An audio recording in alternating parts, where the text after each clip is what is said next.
Sign the papers, Whitney. You were an investment that failed to mature, Quentin whispered, his voice smooth as poison, loud enough for his mistress in the back row to hear and giggle. Look at you. You're 30, wearing a polyester suit, and fighting for a toaster oven. I'm doing you a favor by setting you free to find someone in your tax bracket. He didn't know the woman trembling before him wasn't shaking from fear. She was shaking because she was about to buy the bank that held his mortgage, the fluorescent lights of the Los Angeles Superior Court, Stanley Mosque location, had a way of stripping away human dignity, leaving everyone looking pale, tired, and exposed. But for Whitney Kingsley, the exposure felt surgical. She sat at the defendant's table, her hands clasped tightly over the scuffed mahogany, staring at a stain on the wood that looked vaguely like a Rorschach test of her shattered marriage. To her left sat her court-appointed mediator, a frantic woman named Mrs. Gable, who was currently juggling 3 other divorce cases via text message under the table. To her right, across the aisle, sat Quentin Ellington. Quentin didn't just sit, he sprawled.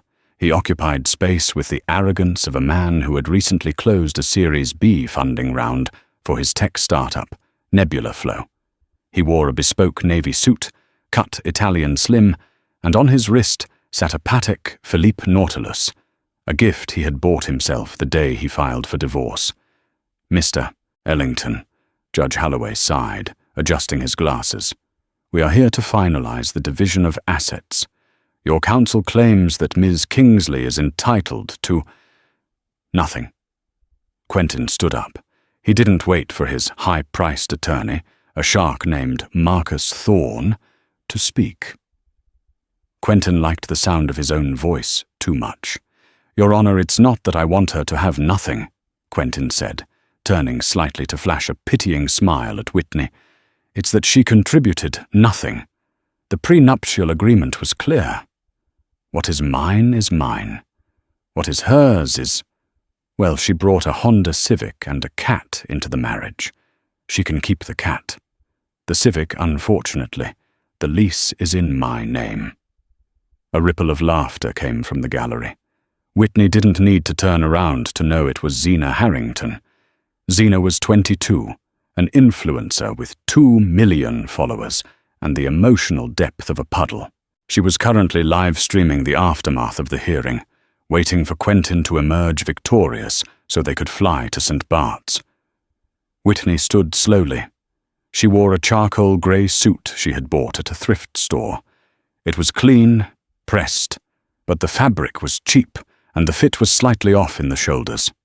Your Honor, she said, her voice soft but steady. I supported Mr. Ellington for 5 years while he built his code. I worked double shifts at the Grind coffee shop. I paid the rent on our studio apartment so he could buy servers. I am asking for fair consideration of spousal support until I can finish my degree. Quentin laughed. It was a dry, barking sound. Support? Whitney, be realistic. You poured coffee. I built an empire. You're asking for equity in a skyscraper because you once held a flashlight for the architect. It's embarrassing. He walked closer to the railing, violating the personal space boundaries, but the bailiff didn't stop him. Quentin leaned in, his cologne, Santal 33, cloying and expensive. Look at you, he sneered, his voice dropping so only the front row could hear. You're pathetic. You're wearing shoes with scuffs on the heels. You have no connections, no lineage, no future. You attached yourself to me, hoping for a payout.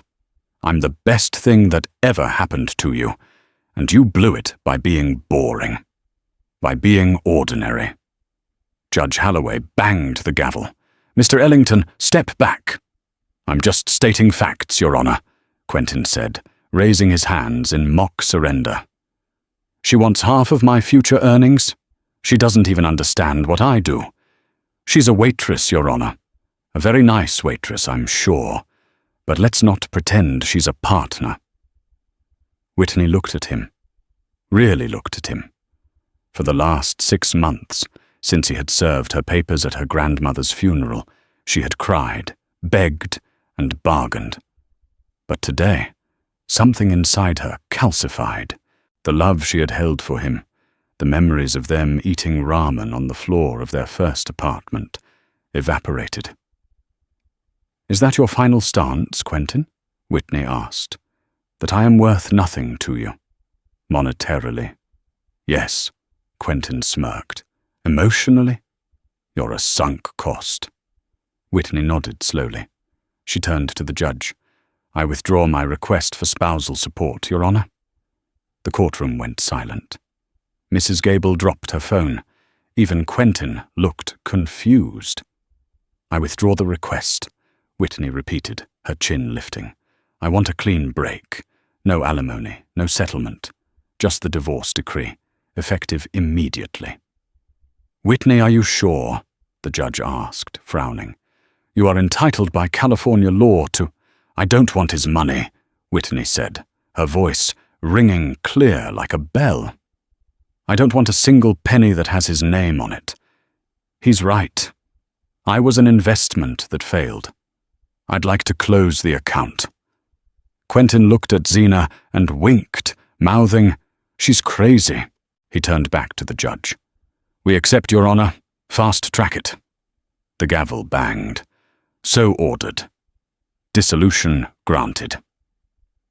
As the courtroom cleared, Quentin brushed past Whitney, shouldering her aside. "You always were an idiot," he whispered. "You could have gotten at least $5,000 out of me to go away. Now you'll be serving lattes until you're 50.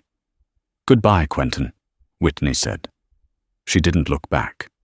She walked out of the heavy wooden doors, past Zena, who was snapping a selfie with the caption, "Finally free," and stepped onto the marble steps of the courthouse. The sun was blinding. Whitney reached into her cheap purse and pulled out a phone. It wasn't the cracked iPhone Quentin thought she used. It was a secure, encrypted satellite phone. She dialed a number from memory. "Status?" A deep voice answered on the first ring.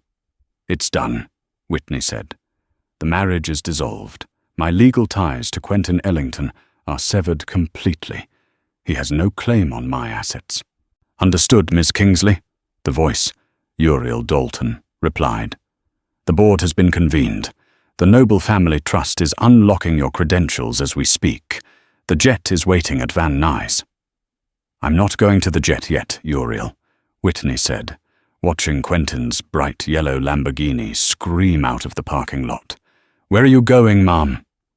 "I have a shift at the coffee shop," Whitney said. "I finish what I start."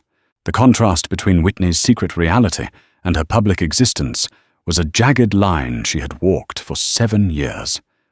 After the courthouse, she drove her dented 2014 Honda Civic to The Grind, a hipster coffee shop in Silver Lake. The smell of roasted beans and stale almond milk was a comfort. This job had been her camouflage. "Hey, Whit, you okay?" Hannah Noble asked from behind the counter. Hannah wasn't just a co-worker. To the world, Hannah was a 20-something college dropout with pink hair and a nose ring. In reality, Hannah was Whitney's cousin, the youngest daughter of the Noble banking dynasty, and one of the few people who knew the truth. They were hiding in plain sight. "He called me a sunk cost," Whitney said, tying her apron. She grabbed a rag and started wiping down the espresso machine. "He mocked my shoes, Han." Hannah snorted, banging a portafilter against the knockbox. "The shoes are terrible, to be fair. But that's the point. Did he sign?" "He signed. He thinks he won." "Good." Hannah's expression darkened. "Because Mason is not doing well. The doctors say it's a matter of days. You cut it close, Whit." Mason Noble. The name commanded respect in boardrooms from Tokyo to London. He was the patriarch of the Noble Kingsley Empire, a conglomerate that owned shipping lines, rare earth mines, and, ironically, the venture capital firm that had just funded Quentin's company. Whitney was his granddaughter. 7 years ago, Whitney had walked away from the family. She had wanted to know if she could survive without the name. She wanted to know if someone could love her, not the billions attached to her DNA. She had met Quentin, a struggling coder with big dreams and holes in his sweaters. She fell for his passion. She thought they were building something together. She had hidden her identity to protect him from the pressure and to protect herself from the doubt. She had planned to tell him on their 5th anniversary. Instead, on their 4th, he had started sleeping with Zena Harrington and calling Whitney dead weight because she couldn't get him into the exclusive Soho house, unaware that her family owned the building. "I'm going to see Mason tonight," Whitney whispered. "Cover for me?" "Always," Hannah said. "But be careful. Quentin Rockwell is circling." Whitney stiffened at the name. Quentin Rockwell. No relation to her ex-husband, Quentin Ellington, though the universe had a sick sense of humor, giving them the same first name. Quentin Rockwell was a corporate raider, a man who stripped companies for parts. He was currently the interim CEO of Noble Enterprises, appointed during Mason's illness. He was a shark who smelled blood in the water. "Rockwell doesn't know I exist," Whitney said. "He thinks Mason's heir died in a skiing accident in the Alps 10 years ago." "Rockwell knows someone is out there," Hannah warned. "He's been auditing the blind trusts. He's looking for the leak." Whitney finished her shift in a daze. She served lattes to rude hipsters, wiped tables, and took out the trash. It was a penance, a final grounding ritual. She needed to remember what it felt like to be invisible, because soon she would never be invisible again. At 10 p.m., she left the shop. She didn't go to her studio apartment in Reseda. She drove to a nondescript parking garage in Century City. She parked the Civic on the 4th floor, walked to a maintenance elevator, and swiped a black keycard that had been sewn into the lining of her purse. The elevator didn't go down. It went up. It bypassed the lobby, bypassed the offices, and opened directly into the penthouse of the Andromeda Tower. The room was silent, smelling of antiseptic and old leather. Medical machinery beeped rhythmically in the center of the vast living room that had been converted into a hospice suite. Lying in the bed, frail as a dried leaf, was Mason Noble. Whitney approached the bed. She took off her cheap polyester blazer and threw it on the floor. "Grandfather," she whispered. Mason's eyes opened. They were milky with cataracts, but the steel behind them was still there. He reached out a trembling hand. "Did you flush the rat?" Mason rasped. His voice was weak, but his mind was sharp. He had hated Quentin Ellington from the moment he saw a photo of him. A man who looks in the mirror more than he looks at his wife is a man who will sell you for a compliment, Mason had warned. "The rat is gone," Whitney said, taking his hand. "Divorce finalized today." "Good," Mason coughed, a wet, rattling sound. "Then you are ready. The wolves are at the door, Whitney. Rockwell, he's trying to force a vote. He wants to merge Noble Enterprises with a shell company in the Caymans. He wants to gut the legacy. I won't let him." "You have to stop hiding," Mason said, gripping her hand with surprising strength. "You proved your point. You lived like a pauper. You loved a fool. Lesson learned. Now you must be a queen. Do you accept the weight?" Whitney looked at the dying man. She thought of Quentin Ellington's laugh in the courtroom. She thought of Zena's sneer. She thought of the way the world treated people who had nothing. "I accept," Whitney said. "Then open the safe." Mason pointed to the painting of a storm-tossed ship on the wall. "Take the ring. Take the seal. And tomorrow you go to the board meeting. And you burn them all down." Mason Noble died an hour later. Whitney didn't cry. She sat by his bedside, watching the sunrise paint the city of Los Angeles in gold and purple. The city that thought she was a waitress? She stood up. She walked to the safe. She took out a heavy velvet box. Inside was the noble signet, a heavy platinum ring with a black diamond, and next to it, a file marked Project Karma. She opened the file. It was a dossier on Quentin Ellington. Mason had been watching. He had every dirty secret, every illegal shortcut Quentin had taken to build Nebula Flow.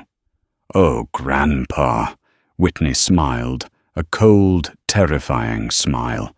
You really did think of everything. The funeral for Mason Noble was a private affair, but the reading of the will and the subsequent emergency board meeting of Noble Enterprises was the social event of the season. Though few knew the true stakes, it was held 3 days later at the Noble headquarters, a glass monolith in downtown LA. The boardroom was filled with men in $5,000 suits. At the head of the table sat Quentin Rockwell. Rockwell was a large man with a shaved head and eyes like a shark. He checked his watch. Ladies and gentlemen, the time has come. Mason Noble has passed without a declared heir.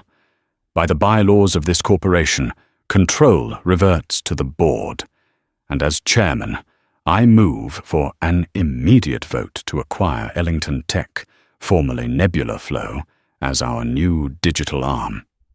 A murmur went through the room. Why are we acquiring a mid-tier startup? A board member asked. Because, Rockwell smiled, it shows we are modern, and because the CEO, Mr. Quentin Ellington, shows promise. He's hungry. Rockwell didn't mention that he had made a backroom deal with Quentin Ellington. Rockwell would buy Ellington's company for an inflated price, $500 million, and in exchange, Ellington would help Rockwell launder money through the tech infrastructure. It was a match made in hell. "Call in Mr. Ellington," Rockwell commanded. The double doors opened. Quentin Ellington walked in, looking like he owned the world. Zena was waiting in the lobby, but he had brought his A game. He shook hands with Rockwell. "An honor, sir," Ellington said. "I'm ready to take Noble Enterprises into the future." "We are voting on the acquisition now," Rockwell said. "All in favor?" Hands started to go up. "I object," a voice cut through the air. It wasn't a loud voice. It was melodic, calm, and carried the weight of absolute authority. The doors at the far end of the room, the ones reserved for the Noble family, which hadn't been opened in 10 years, swung open. Whitney Kingsley walked in, but it wasn't the Whitney from the courtroom. The polyester suit was gone. In its place was a crimson silk dress by Alexander McQueen, tailored to perfection, sharp as a blade. On her feet were Louboutin So-Kates, the red soles flashing like warning lights. Her hair, usually tied in a messy bun, was blown out in sleek, obsidian waves, and on her finger, visible to everyone, was the black diamond signet. Quentin Ellington dropped his water glass. It shattered on the floor. "Whitney, what are you doing here? The catering entrance is in the back." Rockwell narrowed his eyes. He recognized the ring. He felt the blood drain from his face. "Who are you?" Whitney didn't look at her ex-husband. She walked straight to the head of the table, flanked by Uriel Dalton and Olivia Anderson, the top litigator in the state. "Get out of my chair," Whitney said to Rockwell. "Excuse me." Rockwell stood up, his face reddening. "Security." "Sit down, Mr. Rockwell," Uriel Dalton said, placing a heavy document on the table.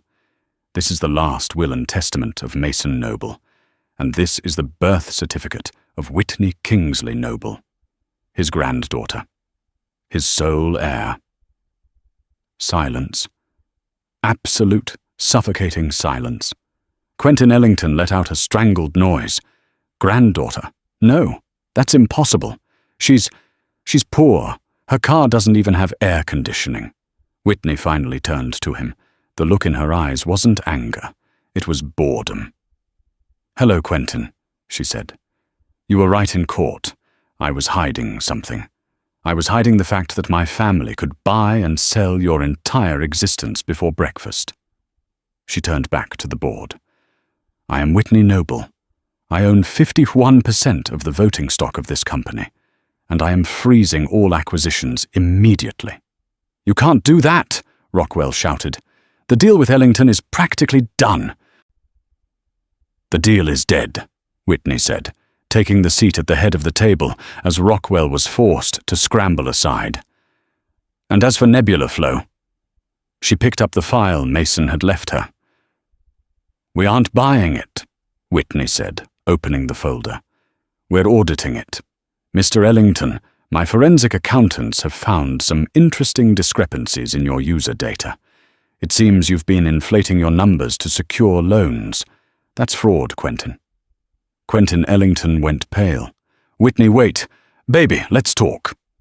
"Baby?" Whitney raised an eyebrow. "I believe the term you used was sunk cost." She pressed a button on the intercom. "Security, please escort Mr. Ellington off the premises and notify the SEC.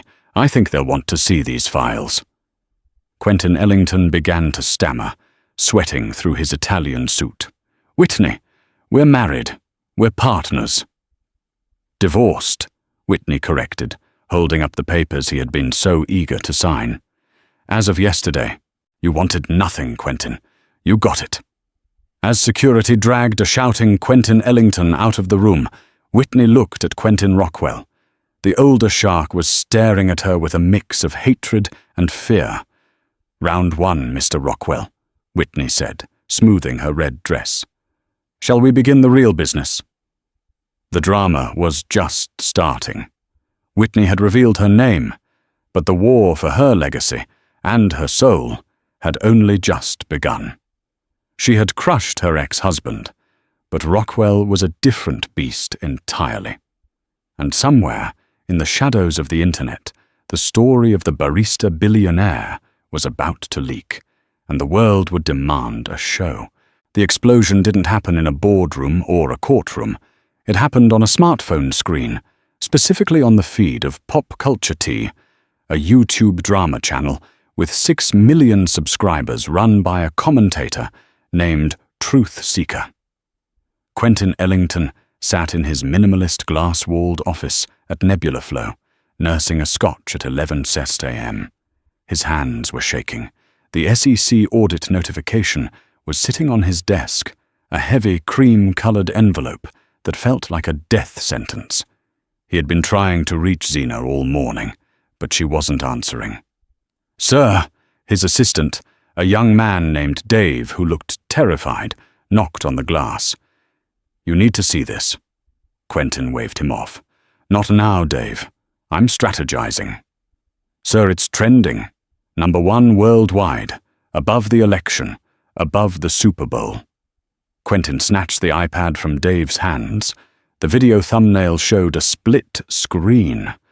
On the left was a blurry cell phone video taken from outside the Stanley Moss Courthouse yesterday. It showed Quentin Ellington in his navy suit, sneering at a woman in a grey polyester outfit. The audio was crystal clear. "You were an investment that failed to mature." On the right side of the screen was a high-definition photo taken inside the Noble Enterprises boardroom just hours ago. It showed the same woman, Whitney, radiating power in crimson Alexander McQueen, the noble black diamond prominent on her finger, pointing a finger at a cowering Quentin. The video title, "Tech Bro Discards Wife, Finds Out She Owns the World." Quentin clicked play. The narrator, Truth Seeker, was practically vibrating with excitement. "Guys, grab your snacks because the tea today is piping hot. It is scalding. You know Quentin Ellington, the CEO of Nebula Flow who poses for Forbes covers and talks about mindset? Well, yesterday he divorced his wife of 5 years, Whitney. He called her a sunk cost in open court. He left her with nothing. Absolutely zero. Less than 24 hours later, she walks into the Noble Enterprises board meeting. Yes, the Noble Enterprises, and reveals she is the sole heiress to the $40 billion fortune. And the best part? She fired him. She didn't just fire him, she evicted him from the building. Look at Zena Harrington's live stream from the background. The video cut to Zena's footage from the courtroom. In the background of her selfie, Whitney could be seen walking away with quiet dignity, while Quentin mocked her. The internet detectives had enhanced the audio. Every cruel word was audible. Quentin scrolled down to the comments. There were 50,000 of them. He fumbled the bag? No, he fumbled the whole bank. The way she walked out without screaming? That's queen energy. He's done. Forget the drama, look at the ticker. Noble Enterprises stock just jumped 12% on the news of her taking over. Nebula flow is crashing. Sell now. Quentin threw the iPad across the room. It shattered against the wall. Get Zena on the phone, he screamed. She posted that footage. She ruined me. Ms. Harrington, Dave stammered. She just posted a story. She's claiming she didn't know you were married. She says she's a victim of your manipulation. Quentin laughed, a hysterical, jagged sound. She was at the divorce hearing. She sat in the front row. The internet doesn't care about facts, sir. They care about the narrative. And the narrative is that you are the villain of the decade. His phone rang. It wasn't Zena. It was the landlord of the Nebula Flow office building. Mr. Ellington. The voice was cold. We've received notice from the parent company that your lease has been terminated effective immediately due to a violation of the morality clause. Parent company? Quentin gripped the desk. Who owns this building? Noble Real Estate Holdings, sir. A subsidiary of Noble Enterprises. You have 2 hours to vacate the premises. Quentin dropped the phone. Whitney wasn't just suing him. She was erasing him. She was systematically turning off the lights in his life, one switch at a time. Meanwhile, in the penthouse office of the Noble Tower, Whitney watched the same video. She sat in Mason's leather chair, which still smelled faintly of his cigars. She didn't feel triumphant. She felt heavy. The public sentiment is 98% in your favor, Hannah said, scrolling through Twitter on a tablet. They're calling you the Countess of Karma. Team Whitney is trending. It's noise, Whitney said, turning her chair to look out at the smoggy Los Angeles skyline. Quentin Ellington is a distraction. Rockwell is the threat. Rockwell has gone dark, Uriel Dalton said from the corner. The security chief was reviewing surveillance feeds. He hasn't left his estate in Bel Air, but his lawyers are busy. They're filing an injunction to challenge Mason's will. They're claiming mental incapacity. They say Mason was too sick to sign the transfer of power. He signed it 3 days before he died, Whitney said. He was lucid. They have a doctor who says otherwise. Olivia Anderson, her lawyer, walked in, throwing a file on the desk. Dr. Aris Thorne. He was one of Mason's palliative care specialists. Rockwell paid him off. Thorne is prepared to testify that Mason was hallucinating when he gave you the signet. Whitney's eyes narrowed. If they invalidate the will, the company reverts to the board, and the board is loyal to Rockwell. Exactly, Olivia said. We need to discredit Thorne, and we need to do it before the emergency injunction hearing on Friday. Whitney stood up. She walked to the window, her reflection ghosting against the glass. The ordinary girl who served coffee was gone. In her place was a strategist. Hannah, Whitney said, you remember that time Quentin Ellington bragged about his exclusive medical concierge service on his podcast? Yeah, Hannah nodded. He said he gets the same doctors as the billionaires. Find out if Dr. Thorne is on that list, Whitney said. If Rockwell and Ellington are connected through more than just the failed acquisition, if they share the same dirty doctor, we don't just win the injunction, we bury them both for conspiracy. Quentin Ellington's fall was not a slide. It was a base jump without a parachute. By Wednesday, Nebula Flow was a ghost town. The employees, sensing the radioactive fallout, had started resigning en masse. The venture capital firms that had backed him were pulling their term sheets, citing material adverse changes. But Quentin was a narcissist, and narcissists do not accept defeat. They rewrite reality. He decided to go on the offensive. He booked an interview with the Daily Standard, a respected financial news program, to tell his side of the story. He put on his best suit, the one he hadn't sweated through yet, and sat in the studio chair opposite a seasoned journalist named Diane Sawyer-esque figure named Maria Vance. "Mr. Ellington," Maria began, her face impassive, "you claim that Whitney Kingsley, now Whitney Noble, deceived you." "She did, Maria," Quentin said, using his practiced, visionary voice. "I married a woman I thought was a partner, a simple, humble woman. For 5 years, she lied to me every single day. She hid billions of dollars while I worked myself to the bone. That is financial infidelity. I am the victim here." "You called her a bad investment in court," Maria noted, glancing at her notes. "You mocked her poverty." "That was taken out of context," Quentin lied smoothly. "It was banter. We had a playful relationship." "I see," Maria said. She pressed a finger to her earpiece. "Mr. Ellington, we've just received breaking news regarding your company, Nebula Flow." Quentin smiled confidently. "Ah, yes. Our user growth numbers. They are impressive." "No," Maria said, her voice dropping an octave. "Federal agents are currently raiding your offices in Silicon Beach.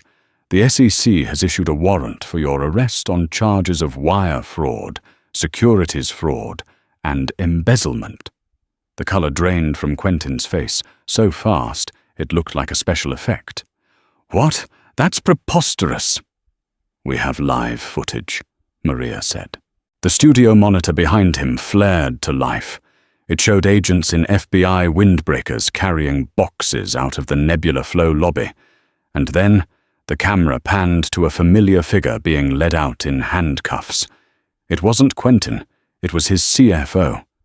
"Your chief financial officer seems to be cooperating," Maria said, looking at Quentin with the precision of a sniper. "Sources say he has turned over the real books, the ones that show you used investor money to fund a lifestyle of private jets and, let's see here, a $200,000 engagement ring for a Miss Xena Harrington." Quentin stood up, ripping the microphone off his lapel. "This interview is over. Cut the feed." "We are live, Mr. Ellington," Maria said calmly. Quentin scrambled off the set, tripping over a cable. The camera followed him as he ran into the hallway, right into the arms of 2 waiting U.S. Marshals. "Quentin Ellington?" one of them asked. "You can't touch me. I know people. I know Quentin Rockwell." Quentin screamed, flailing as they cuffed him. It was the slip of the tongue that changed everything. Whitney was watching from the back of a black SUV parked outside the studio. She lowered her sunglasses. "He just implicated Rockwell on live TV," Hannah said from the seat beside her, holding a bag of popcorn. "You called it. You knew he would crack." "Quentin Ellington never knew when to stop talking," Whitney said. "He thought he was the main character. He never realized he was just the comic relief." She tapped the driver's partition. "Take us to Billionaire. It's time to pay Mr. Rockwell a visit." But the victory over her ex-husband felt hollow. Seeing him dragged away didn't fix the years of emotional neglect. It didn't erase the feeling of being small. It just balanced the ledger. The real monster was still waiting at the top of the hill. As the car pulled away, Whitney's phone buzzed. It was an unknown number. "Hello?" "You think you're clever, little girl." The voice was gravel and smoke. "Quentin Rockwell." "You think sacrificing your pawn takes the king?" "I think the king is exposed," Whitney replied, her voice steady. Ellington just named you. He's a frantic lunatic. No one will believe him. But they will believe the medical report that says your grandfather had dementia, Rockwell hissed, and they will believe the report I'm about to release on you. What report? The one about your time in the psychiatric facility in Switzerland, 10 years ago, after your parents died. Whitney's breath hitched. That was a secret buried deeper than the bank accounts. After the car crash that killed her parents, a teenage Whitney had spent 6 months in a grief recovery center. It wasn't a psych ward, but Rockwell would spin it that way. Unstable, traumatized, unfit to lead. You stay away from my past, Whitney warned. Resign, Rockwell said. Step down as chairwoman by midnight, or the world finds out the barista billionaire is actually just a rich girl with a broken brain. He hung up. Whitney stared at the phone. Her hands started to tremble, a phantom echo of the girl she used to be. Whit? Hannah touched her arm. What did he say? Whitney looked up. The fear was there. Yes. But beneath it, the steel Mason had recognized was hardening. He's going to weaponize my grief, Whitney said. He wants to shame me for surviving. What do we do? Whitney looked at the screen of her phone, where the live stream of Quentin's arrest was playing on a loop. We don't hide, Whitney said. He wants to expose me? Fine. I'll turn the lights up so bright he burns. The emergency board meeting on Friday was less a corporate gathering and more a gladiatorial arena. The atmosphere was thick with tension. The stock price was volatile, bouncing between the optimism of Whitney's takeover and the fear of the looming legal battles. Quentin Rockwell sat at the far end of the table, smugness radiating off him like heat waves. He had his medical expert, Dr. Thorne, sitting beside him. He also had a stack of files, the leak about Whitney's mental health history. Whitney walked in alone. She wasn't wearing the red dress today. She wore a tailored white suit. Sharp, clean, unapologetic. Chairwoman, Rockwell nodded mockingly. I'm surprised you showed up. I thought you might be resting. I'll rest when the parasites are removed from this company, Whitney said, taking her seat. Let's get to it, Rockwell announced to the board. I move for a vote of no confidence in Whitney Noble. We have evidence that the transfer of power was coerced from a senile man by a woman with a documented history of mental instability. He slid the file down the table. Medical records, Switzerland. She was institutionalized, gentlemen. Do we want a hysterical girl with daddy issues running a global conglomerate? The old men on the board muttered. They looked at the file. They looked at Whitney. Sexism was a subtle current in the room, and Rockwell was riding it perfectly. Whitney didn't reach for the file. She didn't try to hide it. Is that it? Whitney asked. My grief? That's your weapon? She stood up. Yes. I was in a facility. I was 19. I watched my parents burn to death in a car wreck. I broke, and then I put myself back together.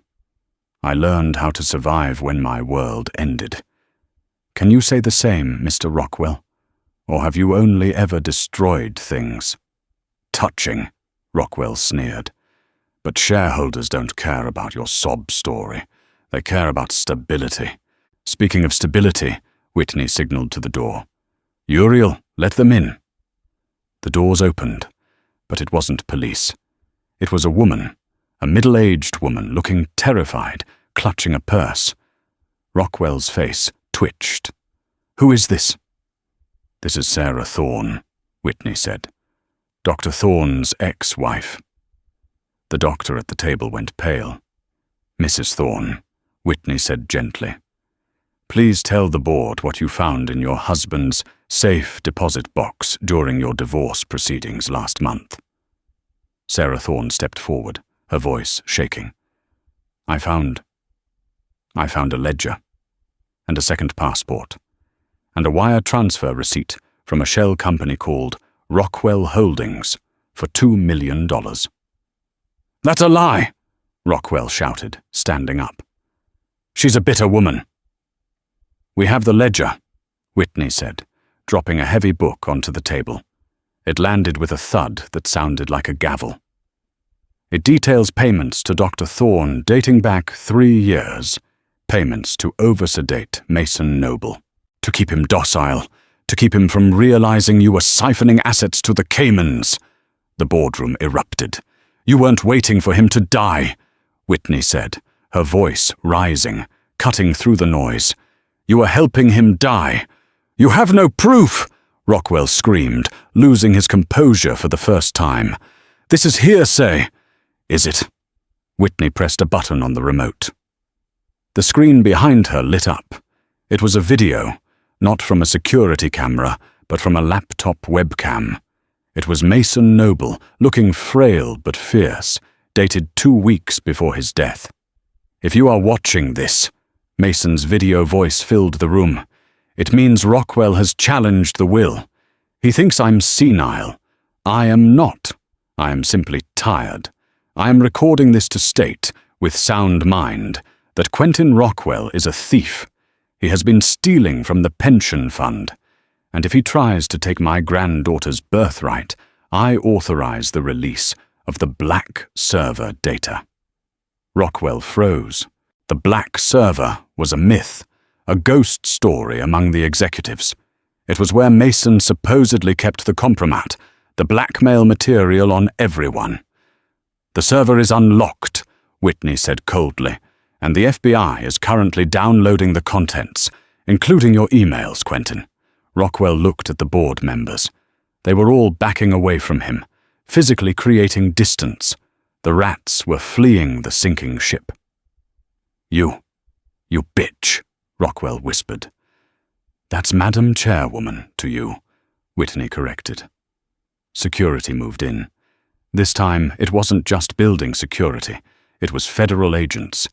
They had been waiting in the anteroom, listening. As Rockwell was handcuffed, he looked at Whitney with pure, unadulterated hate. "This isn't over. You think you've won? You've just painted a target on your back. The real powers, the ones above me. They won't let a girl disrupt the order." "Let them come," Whitney said. As Rockwell was marched out, the boardroom fell silent. Whitney looked at the remaining members, the men who had doubted her, the men who had looked at her medical records with judgment. "Now," Whitney said, sitting back down and smoothing her white suit. "Does anyone else have an objection to my leadership?" Silence. "Good." Whitney opened her portfolio. Item number 1. We are liquidating the Cayman shell companies and returning the stolen funds to the employee pension plan. We operate in the light now. She looked at Hannah, who was standing by the door, beaming. Whitney Noble had won the war, but Rockwell's final threat lingered in the air. The ones above me.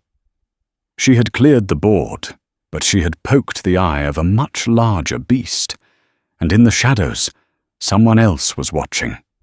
Someone who didn't care about money, but about the secrets Mason Noble had hidden in that black server. The billionaire legacy was secured, but the price of keeping it was about to go up. The arrest of Quentin Rockwell was not the end of the war. It was merely the end of the opening skirmish. The real battle lay inside the black server. For 3 days, Whitney didn't leave the penthouse. She slept on the leather sofa in her grandfather's office, fueled by black coffee and the terrifying adrenaline of revelation. The server wasn't just a repository of blackmail materials on unfaithful board members or corrupt zoning commissioners. It was a map of the world's shadow economy, a spiderweb of influence that connected noble enterprises to people far more dangerous than a greedy corporate raider. "You need to see this," Uriel Dalton said, his face grim. The large security chief rarely showed emotion, but he looked pale. He turned the monitor toward her. It was a decrypted email chain dated 10 years ago. The subject line read, "Project Icarus, Mitigation." Whitney read the names. Rockwell was Seost, but the sender was an encrypted alias, Orion. The heir is becoming a liability. He intends to liquidate the offshore holdings and expose the network. Proceed with the accident protocol. The date of the email was 2 days before her parents' car crash in the Swiss Alps. Whitney felt the air leave the room. Her parents hadn't died because of icy roads. They hadn't died because of a driver's error. They were murdered. They were murdered because her father, David Noble, had tried to do exactly what she was doing now, clean up the company. Rockwell wasn't the mastermind, Whitney whispered, a cold fury settling in her chest that was far heavier than the grief she had carried for a decade. He was just the executioner. Orion, that's Senator Sterling, Uriel nodded. Senator Marcus Sterling, the chairman of the Senate Finance Committee, the man who regulates the very industry we dominate. It made perfect sense. The ones above Rockwell, the political cover, the reason Noble Enterprises had been untouchable for decades. Her grandfather, Mason, hadn't been part of the murder, but he had been too afraid to expose Sterling. He had kept the proof in the server as an insurance policy to keep Whitney alive. As long as I hold the server, they won't touch the girl, Mason had likely reasoned. But now Mason was dead, and Whitney had unlocked the box. Her phone rang. It was a blocked number. "Ms. Noble," a smooth, cultured voice said. It was unmistakably Senator Sterling. "I saw the news about Mr. Rockwell, a tragic, aggressive overreach by a mid-level executive. I trust that concludes the unpleasantness."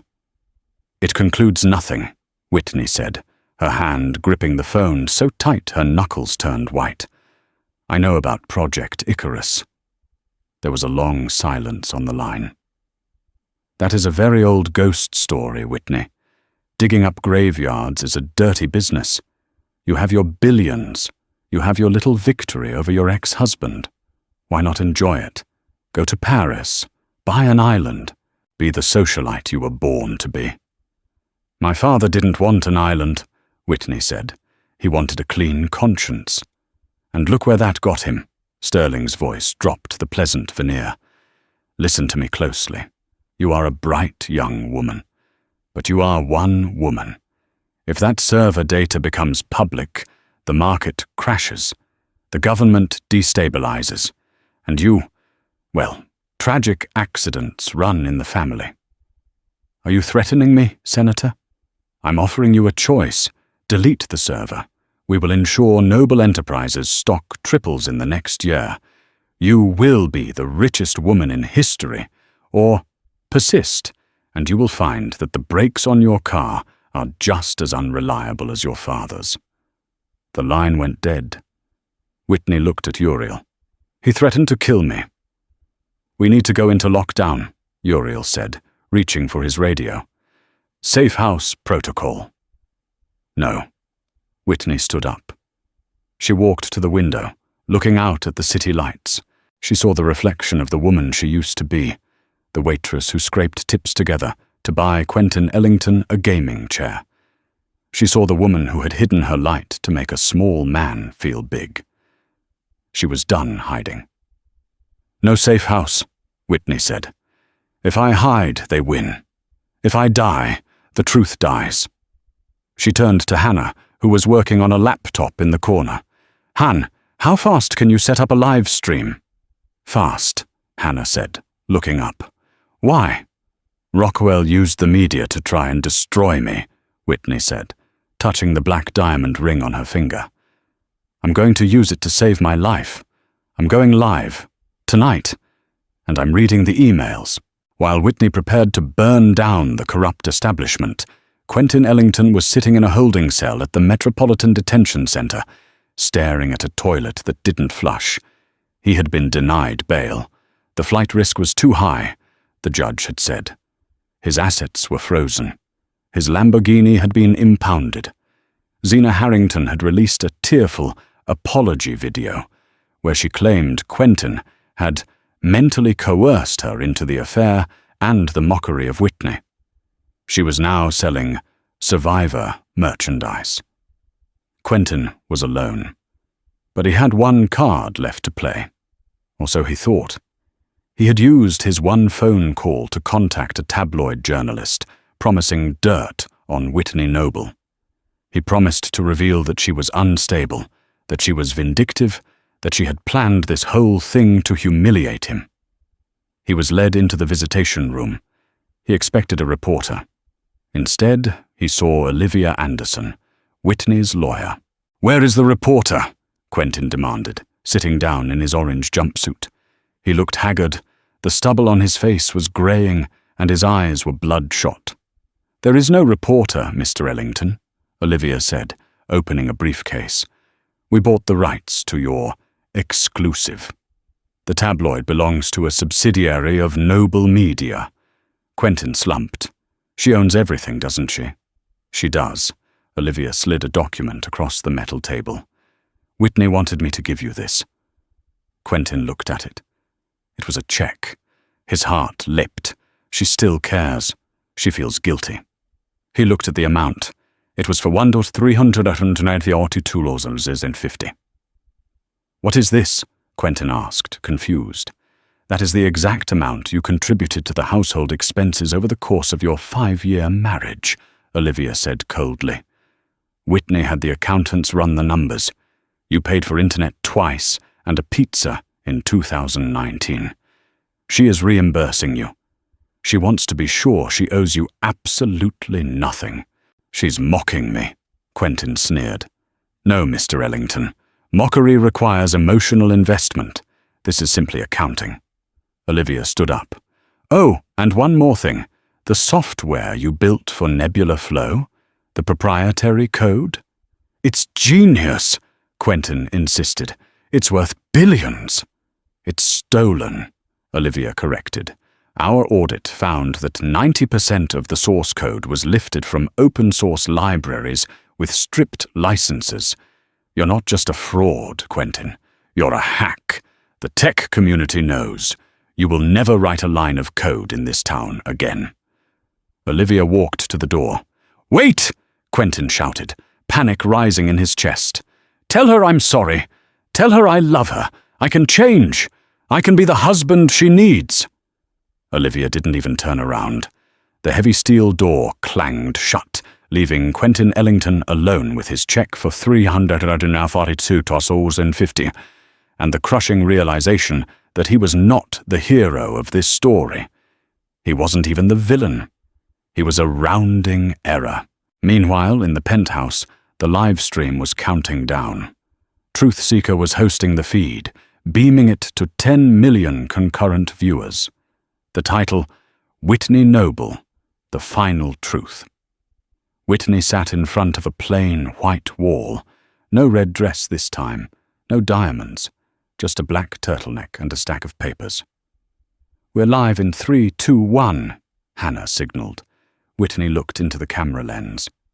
"My name is Whitney Noble," she began, her voice steady.